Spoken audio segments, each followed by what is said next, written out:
Now that you've gotten some insight into how your brain works, we can give you some final useful tricks that can empower your test taking. The classic way students are taught to approach tests is to tackle the easiest problems first. This is based on the idea that by the time you've finished the relatively simple problems, you'll be confident in handling the more difficult.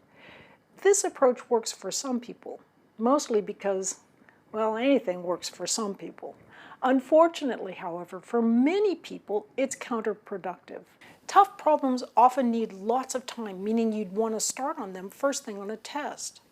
Difficult problems can also scream for the creative powers of the diffuse mode. But to access the diffuse mode, you need to not be focusing on what you so badly want to solve. What to do? Easy problems first or hard? The answer is to start with the hard problems, but quickly jump to the easy ones. Here's what I mean. When the test is first handed out to you, first take a quick look to get a sense of what it involves.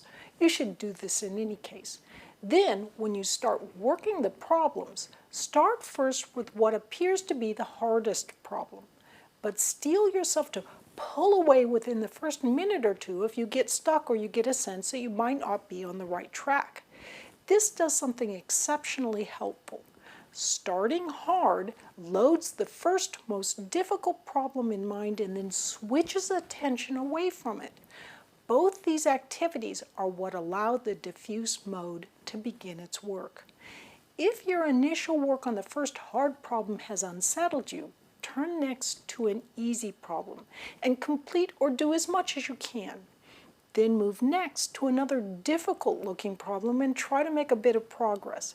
Again, change to something easier as soon as you feel yourself getting bogged down or stuck. When you return to the more difficult problems, you'll often be pleased that the next step or steps in the problem will seem to be more obvious to you.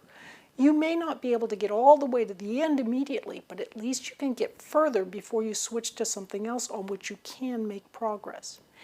In some sense, with this approach to test taking, you're being a little like an efficient chef. While you're waiting for a steak to fry, you can swiftly slice the tomato garnish and turn to season the soup and then stir the sizzling onions.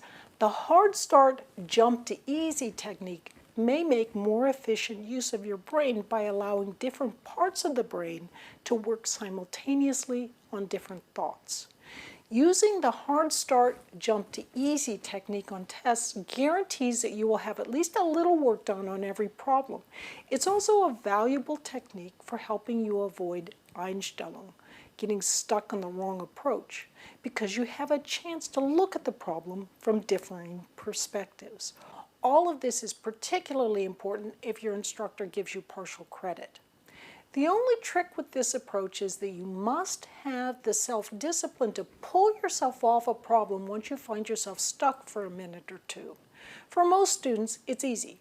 For others, it takes discipline and willpower.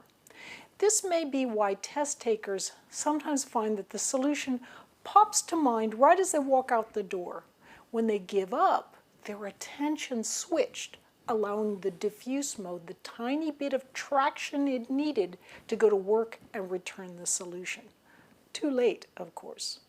Sometimes people are concerned that starting a problem and then pulling away from it might cause confusion on an examination. This doesn't seem to be a problem for most people. After all, chefs learn to bring various facets of a dinner together. But if you still have worries about whether this strategy might work for you, try it first on homework problems. Also keep in mind that if you haven't prepared well for a test, then all bets are off. Just take what simple points you can. I'm Barbara Oakley. Thanks for learning how to learn.